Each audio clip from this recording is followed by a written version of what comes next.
Good afternoon from yammybtv. Wishing you all well. Sending loads of love as usual. Hoping your weekend is going the best it possibly can so far. Now, the educational video today is a very, very serious one. You know, the teachers from the early part of my life to the role models to be like, belong to, self-esteem and confidence. We've already spoke about that. To be in, to raise the levels. So you look back, the early bits. Someone's taken you to steal on a bit of graft. The bigger guys, 6 foot, growing quickly, cool, calm, confident. The door comes off, sadly. You go in, searching. He's finding his bits and bobs, putting them in his pocket, doing all that kind of... But for the whole time during those early days, looking back at the door, frightened. You know you're doing wrong. So you're waiting. You're too scared. Because you know the door, someone could come back. And if they come back, there's danger. So you're frightened of that danger at first. Like I was. The learning curve. So you found nothing because you didn't search. No, I never found nothing. It's all right, I've got it. And it comes out, walking, and my heart's beating. What if you get stopped on the street? You know, what if they came back? We know some of the experiences that I had at that time. But again, I'm watching how they did it. So cool and calm after. Sometimes the police drove past and I wanted to shoot off. As soon as I saw them, he said, stay still. Never make a move like that. Got to walk cool and calm, like you haven't done anything. There's been times when the police have zoomed in and stood and watched, see, because they got a phone call or they're looking for somebody else, but the descriptions didn't match that day. So they looked, and you look back, cool as a cucumber, but really my heart was beating fast, because you know that if they stop you and catch you with the goods, you're on your way to in there. So those early teachers of learning, I took on board, went to prison for the first couple of times, had to learn there, the Aylesburys, the Stamford Houses, the DCs, watched how some of them did it in there, that always the covering up, that we're proper, we don't get scared, and that. And eventually, during those early days of trying to bob and weave and not be seen during crimes, to hide, you know, so like a, you know, you then master it kind of thing. You master it because you learned off him how to stay cool and calm. You learned how to do the door. You're watching him all the sliding. And you know then that's how to do it, because that's the way they do it and the rewards from it. So then I started to develop on my own. Because of learning from them, I could go out and do crimes on my own, but my heart still used to beat. And I got found in a house or something and strangled with the telephone wires by the victim. And that turned up with my first sentence in Aylesbury. But then the learning.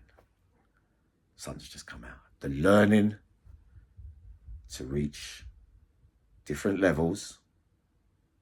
So then I become an adult. They put me in a 4-up in Wandsworth them days there. D-Wing was all the hierarchy criminals, the ACATs. Remember, D-Wing in the 80s had an ACAT wing for all of them on the book on D-Wing. So I was on A in the carpentry shop as an adult. But I'm in the cell, 4-man cell. Roy Hilder, Gerald Copeland, Ray Ever, and all these other things went there in later life. But my early teachers then, to lying on that bed and hearing what they had to say. 1 second. To hearing what they had to say. My ears are open. Remember, I'm only bottom of the league at the moment for the hierarchy criminals in there. Because they had the moral, the code and the language and the rules set out. That if you was an armed blagger, I was a burglar, that meant that you was a higher criminal than me. So you're already at that level there when I'm an adult. And those four in the cell, Freddie Foreman, hear the story. He's listening. Oh, is it? You're passing one joint of spliff. You take 3 pull and just going round and round the cell. But I'm listening. I'm learning. You might not know it then, but you're hearing stuff. How others do it in that game. So then time went by. Another sentence. We got to that stage where now, I'm become Yammy. I'm running around and using the institutional tricks. You're learning like a little baby does. I said a couple of words to young little 4 or 5-year-olds the other day. When I'm not there now, they're using them. And then I get a phone call. We said what you said, Yammy. Pretending, playing, acting with them. But they're taking on board because they know that when you say, like, what you saying, you take that. I saw somebody do that. And the other guy was like kind of frightened. And so by saying those words that it's a frightening, fearful technique. And psychologically to say it, if someone doesn't really know the rules, they get frightened by those words like I was. What are you saying then? But in later life, we knew, that you're just trying to frighten them. So I learned that of those teachers, because now we know the right sizing of things. Yeah, what are you saying now then? To me now, that would have been in later life. That means, are you ready for a row? But then sometimes there's doubt. Oh, is that, we change it around. You say, oh, is that what you're saying? Yeah? Is that how it goes? And you walk off, but you're thinking, is he coming back? Because some of the things I saw meant that when you walk away and you say something like that, that means I've got to be feeling danger for the next day. The same way I learned in jail to pay Peter to pay Paul. You buy something off someone. No, you don't buy nothing, Yammy. You get something off someone. You can't pay for it. He says, Yammy, look, I want my cards or I want my burn and blah, blah, blah, blah, blah. You learn the skill of you getting that, going to that one down there. How many cards you got to share it with you? I'll take a little bit out. How many? And then you take theirs to pay that. So it doesn't cost you anything. All little tricks of the trade. On jobs in later life in there, he's up on the freeze. He has to come down to work. I'm on the twos. You've got to lie in wait because he has to come that way. So you learn these survival skills and danger skills when you're going to go and do something, the conniving, the waiting. The same with the crimes outside, the early days of the burglaries. The same way, waiting for someone to go so that you could sneak in. That kind of behaviour. But then the levels started to raise higher because you're seeing the most serious nature. When I first tried to do the bit of violence, I threw the water to sadly damage somebody, but I did it with my eyes closed because I was scared. And then they're teaching me now. I'm learning the way that they do. What was that? Oh, okay then. So we'll stand bare-faced in front of him and then throw it because I wanted to fit in to the profile of how the baddest men did it. I don't really want to do it, that same old stupid line, but because of the rules of the jungle, you have to come up and stand up tall. Because the biggest fear factor of all when the levels are being raised for the standards of the violence and how serious it can get, remember, is that if you don't mind dying. Because if you don't mind dying, and they do, then you're winning because they want to live. That old thing with the lifers, when I first met the lifers, he's a lifer. Wow, he killed someone. Right? Wow, he might kill. But as time went on, most lifers don't want to get into trouble with violence because they're in there for killing someone and they want to behave because they want to get out. So the other ones with the 30s and 35, 40, they know that they're not getting out. So the levels have reached a high standard because his life is going to be in jail like the way that I thought about it. But I also learned off them.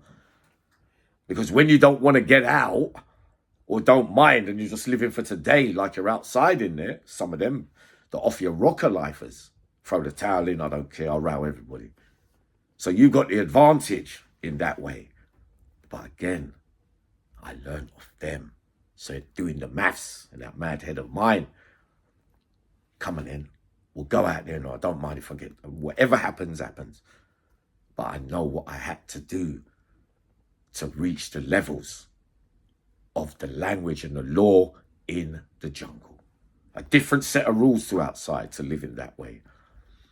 You know? It's strange, isn't it? When you think all that learning of how to be, you knuckle it down to the one thing. The kamikaze pilots, Pearl Harbor, Japanese, sending the planes in with a man riding, and the plane, we're not going to win, but we know how to, from your offering your life for the cause. Very, very dangerous. The only thing that they can't defend against. Same with suicide bombers. Same little thing. If you don't mind dying, what are they going to do? You can't, because if you don't mind dying, you're going to cause havoc. Obviously. So that was the highest level of it all. The teaching with the guns. See how it works. Yeah, mate, you hand it over. At first, I remember I did one. And a lady started crying, so I put it away. I didn't take nothing. But then to be real and serious and all that, to rise to that, different in there to out there. You know, because in the beginning of time, I wanted it to be. So I'm telling you, the surrendering to the jungle, in there, the grafting every day, the he said, she said, the supposed bad men in that, enough come to the cavities and are fearful because they've got so much on their plate from the outside. And the more dead bodies you accumulate, or the more you've done badness, the more that you have to look left and right. You have to be on edge. You have to be ready. I've seen so many times where men ain't ready and they get harmed, and they wish that they had prepared properly, because no one's going to give you a chance. They're just going to come. The same way with the knives as well. When I was a small boy, you know, the first thing, I knew in my heart that if it came down to it, I could always use that. But that's a fearful, frightening, hurt thing. Everybody's got it in them. But then to do it for real, like, sorry, I've got to do half-hearted, because you don't really want to do it. You see what I mean? I understand sometimes. But enough of you are going through the role models, the peer pressure, the belonging, to be rated highly. I was lucky to be able to come up here and tell you all this today. That basically, to be up there, you have to surrender to the life and the rules set out on the wall to meet the hierarchy. But many, many don't want to do it. You see, from soft little sweet boy into all that, burgling to robber with a gun, to kind of robbing in jail and all that. And then the ultimate bit at the end, where you become like some of the ones that regret their murders and everything, but it's too late. You see what I mean? And then you've got to come out with a whole set of different rules. You're going straight now with me, and I'm finding it. The rules have changed. Same with social media. You have to learn first. You get hurt, bitten. Oh God, that bit. You press that button, like a hot pot on the stove. You burn it and you get burned twice. Oh, don't touch that. See what I mean? And then you learn that there's ways around it.